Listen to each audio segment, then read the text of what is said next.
ئەمساڵ پلەکانی گەرما بە شێوەیەکی نائاسایی لە جیهاندا بەرزبوونەوەی بەخۆ بینیوە و لە زۆربەی وڵاتانی ئەوروپا بەهۆی بەرزی پلەی گەرماوە هاوڵاتیان کەوتونەتە دۆخێکی دژوارەوە.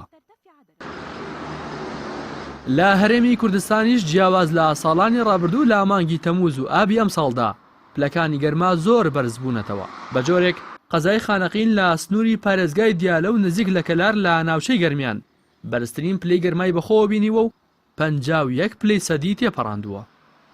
هەروەها لە ناوچەی گەرمیان بەگشتی و شاری کەلار کە سەنتەری ئیداری گەرمیانە و تەنها 140 کیلۆمەتر لە سلێمانیەوە دوورە، ڕۆژانە پلەکانی گەرما لە نێوان 48 بۆ 50 پلەی سیلیزیدایە.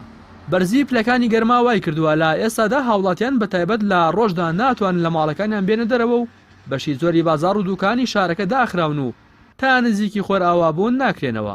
بەشێکی هاوڵاتیان بەتایبەت گەنجانیش بۆ دەربازبوون لە پلەکانی گەرما ڕوو لە ڕووبار و مەلەوانگەکان دەکەن و مەلە دەکەن. پاش نیوەڕۆی چواردەی ئابیش لە چەند ناوچەیەکی هەرێمی کوردستان بارانباری، ئەوەش تا ڕادەیەک پلەکانی گەرمای لەو ناوچانە کەمتر کردەوە. بەپێی پێشبینەکانی کەشناسی هەرێم لە سەرەتای هەفتەی داهاتووەوە پلەکانی گەرما نزم دەبێتەوە. بەرزبوونەوەی پلەکانی گەرما کێشەیەکی جیهانیە و وڵاتان بەدەستیەوە دەناڵێنن. بۆ نمونا تەنها لە وڵاتی یابان نزیکەی 13,000 کەس بەهۆی توشبوون بە نەخۆشیەکانی پەیوەندیدار بە بەرزبوونەوەی پلەکانی گەرما سەردانی نەخۆشخانەیان کردووە. ئەمە بەدەر لەوەی 23 کەسیش بە هەمان هۆکار گیانیان لەدەستداوە. بەپێی توێژینەوەکان بە شێوەیەکی سروشتی لە سەدەیەکدا جیهان 2 پلەی سیلیزی گەرمتر دەبێت.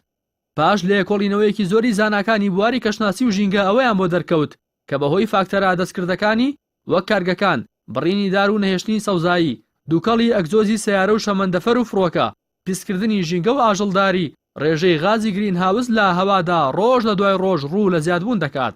تەنها چارەسەریش بۆ ڕێگری لە بەرزبوونەوەی پلەکانی گەرما بنەبڕکردنی سەرچاوەکانی زیادبوونی غازی گرین هاوسە. بۆ ئەمە بەستەش لە ساڵی 2015دا 195 وڵات لە پاریسی پایتەختی فەڕەنسا ڕێکەوتنامەی پاریسیان واژۆ کرد. بە شێوەیەکی گشتی هەر وڵاتەوە ئامانجێکی بۆ خۆی دانا تا کاری لەسەر بکات. بەتایبەتی جەخت لەسەرەوە کرایەوە کە لە کۆتایی ساڵی 2050دا ڕێژەی غازی گرین هاوس بۆ لە 155 کەم بکەنەوە و ڕێژەی زیادبوونی گەرمی لە سەدەیەکدا بۆ 1.5 پلەی سیلیزی دابەزێنن. بۆ کەمکردنەوەی ڕێژەی غازی گرین هاوس وڵاتان پەنایان بۆ وزەی تازەکراو برد. هەندێک وڵات وەک هیندستان بڕیاری ئەوەیاندا کە تا ساڵی 2050 هیچ کارگەیەکی وەبەرهێنانی کارەبا بە خەڵوز و پێترۆڵ لە وڵاتدا نەمێنێت و لەجێی خەڵوز پەنا بۆ بەکارهێنانی وزەی خۆر و با ببەن.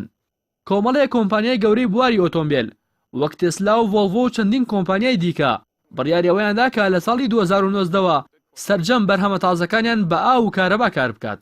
بەڵام کشانەوی ویلایەتە یەکگرتووەکانی ئەمریکا لە ڕێکەوتنامەی پاریس بەهای ڕێکەوتنەکەی کەم کردەوە. ئەمەش جێبەجێنەکردنی ڕێکەوتنەکە و پابەند نەبوونی وڵاتان و مەترسیەکانی سەرگەرمبوونی زەوی زیاد دەکات.